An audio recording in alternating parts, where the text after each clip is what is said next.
Encuentran muerto a otro confinado en Las Cucharas.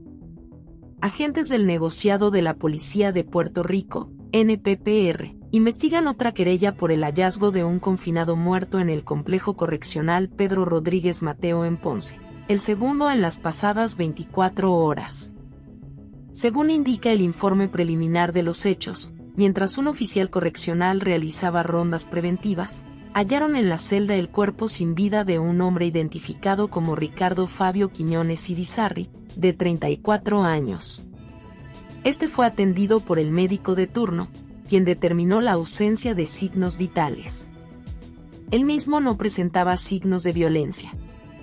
El agente Enrique Mercado, adscrito a la División de Homicidios del Centro de Investigaciones Criminales, CIC, de Ponce y la fiscal Lorraine Prietti, se hicieron cargo de la investigación. Ayer, fue encontrado muerto en su celda Raonel Hernández Marte. Los dos cuerpos fueron trasladados al Instituto de Ciencias Forenses, ICF, para fines de autopsia.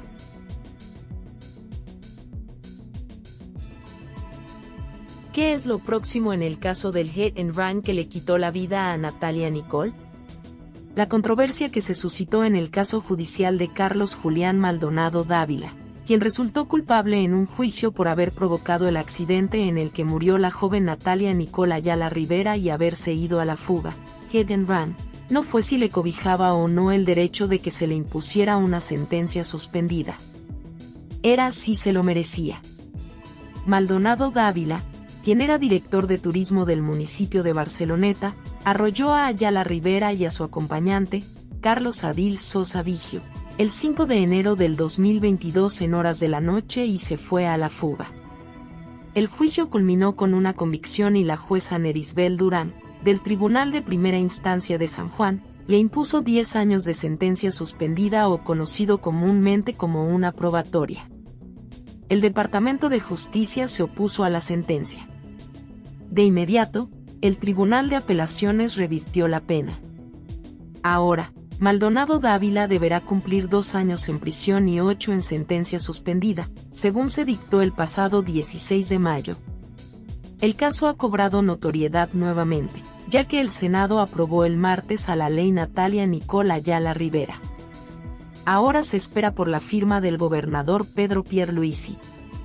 La medida eliminaría el derecho de sentencia suspendida o libertad a prueba para convictos involucrados en accidentes de tránsito en el que muere una persona y en la que el conductor se haya ido a la fuga. Además, establece como mandatorio la imposición de supervisión electrónica, así como elimina la fianza diferida y el derecho de participar en programas de desvío. ¿Qué fue lo que pasó? Más allá de la postura legislativa y la nueva medida, la controversia del caso de Maldonado Dávila giró en torno a 2 problemas identificados por el Departamento de Justicia que, supuestamente, cometió la jueza Durán. En su reclamo ante el Tribunal de Apelaciones para que se revisara la sentencia suspendida de 10 años fue que se erró al interpretar la ley de sentencia suspendida y libertad a prueba. Pero, principalmente, la agencia reclamó que cometió un craso abuso de discreción al ignorar hechos materiales existentes en este caso y descartar, sin más y sin fundamento alguno, el informe presentencia y la recomendación de sentencia fraccionada o mixta allí consignada y conceder automáticamente la suspensión total de la sentencia basado únicamente en el hecho de que el delito por el cual resultó convicto el señor Carlos Julián Maldonado Dávila no está excluido de la ley de sentencia suspendida y libertad a prueba. La mencionada ley reconoce discreción del juez al conceder dicha sentencia suspendida. No obstante, especifica que se deben tomar en consideración las recomendaciones del informe presentencia, los requisitos de cada tipo de pena, la gravedad del delito y sus consecuencias, la rehabilitación del convicto y la seguridad de la comunidad. En el dictamen que revocó la sentencia suspendida, los jueces del panel que atendieron el caso, Maritere Brignoni Mártir, Carlos Candelaria Rosa, Alicia Álvarez Esnar y Carilyn Díaz Rivera, dictaminaron que al convicto no le correspondía tal pena, debido a los problemas de su conducta revelados durante el juicio. El primer punto que establecieron fue el carácter mendaz que presentó Maldonado Dávila al denunciar a la policía un choque de su auto con información falsa. Es que hizo una querella en la que alegó que chocó en Barceloneta. Cuando la policía apuntaba que el auto era parecido al que atropelló a Ayala Rivera, alegó que entendía que había chocado con un palo o un objeto de construcción y por esa razón continuó la marcha. De inmediato, se aludió que la decisión de abandonar a sus víctimas en la escena señala la intención de evadir las repercusiones de sus actos, lo cual presenta evidentes fallos en su juicio y carácter. Además, se destacó que el convicto poseía un historial de conducir negligentemente, y un incumplimiento craso con el fisco al negarse a pagar las multas impuestas resultantes de dicho historial. El tribunal apelativo sacó a relucir que Maldonado Dávila debía multas de 4.825 por infracciones a la ley de tránsito y que no tenía licencia de conducir de Puerto Rico. Manejaba con una licencia del estado de la Florida.